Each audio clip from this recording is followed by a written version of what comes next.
Thank you. Thanks, David, for that. Thanks, Case and CAPI for having me. It's a pleasure to be here. So, this is, I'm Brynn Winegard, and I'm here with Schulich Executive Education Center. And we've been working together with CAPI for a while here. On what we're calling the Traits of Success research program. And CAPI has a much larger piece of this. This is actually phase 2. And so in phase 2, this is sort of a, as jobs go, sort of a dream job, because we got to investigate what companies were doing well and what the traits of success were and drivers of success, and to think about that newly. Now, I didn't know that there was a project to be done about wine, Bob, so, Anyway, so the traits of success, we investigate these factors of success, and I'm going to tell you a little bit about what we found with respect to those factors. We partnered with business schools across the country, and with a representative by region, representative number of business schools by region, and that's how we found case writers. So most of our case writers were professors like myself and Dave. Dave is a case writer as well. So far, we have 12 case studies that are still in varying levels of completion.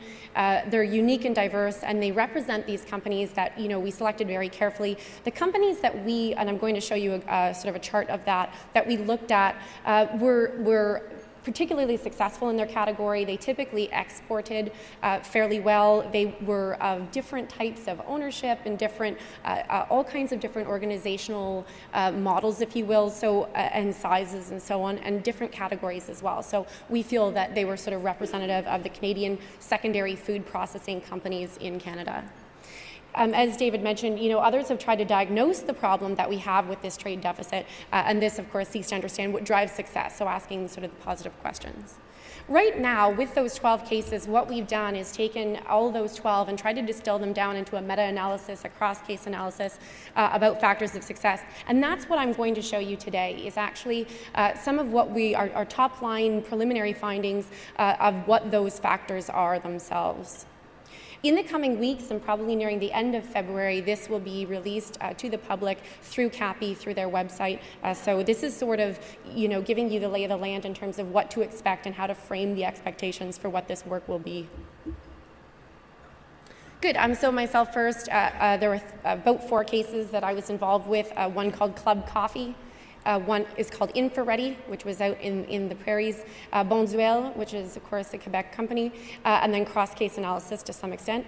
Dr. David Sparling worked on Ferrero and Saputo, and is also working on a couple of others. We had Dr. Mark Raymond out in St. Mary's University. He did Island Abbey Foods and focused on them, of course.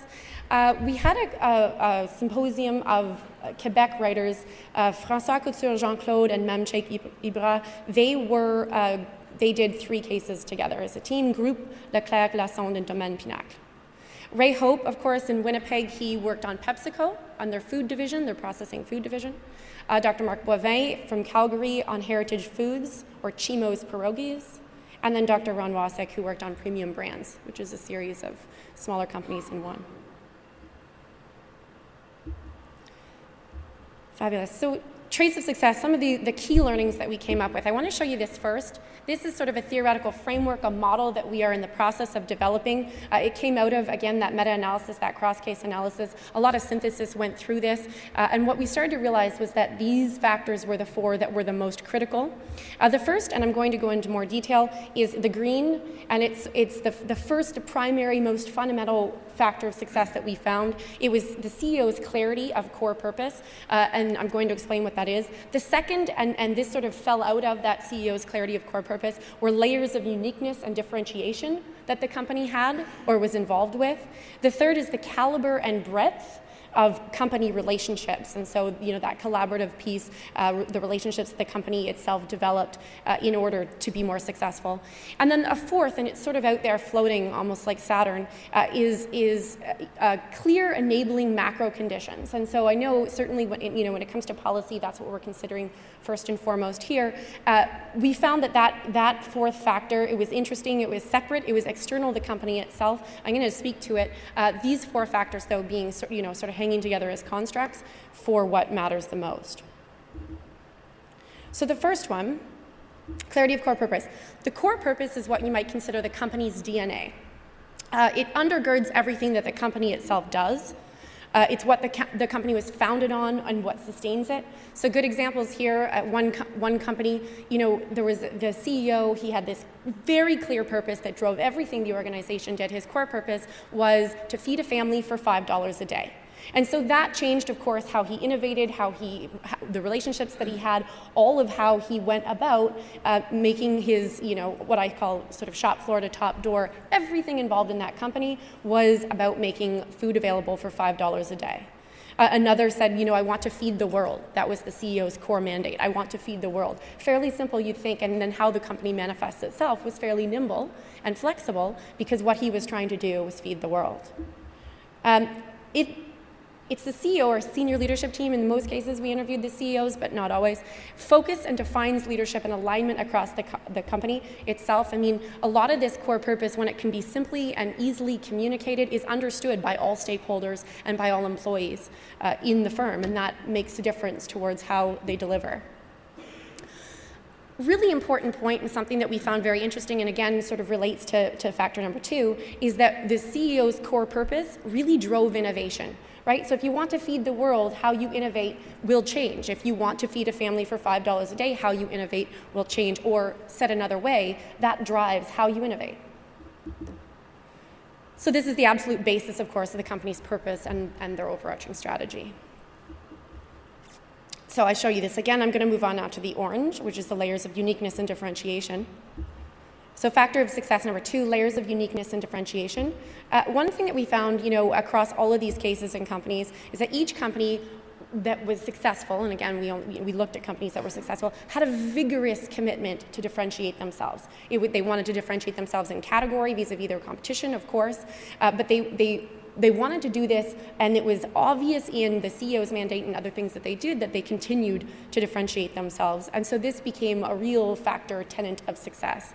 Companies revealed that differentiation can start from the ground up, and again, that's that shop floor to top door, in all facets of the product supply until it meets the customer or the consumer.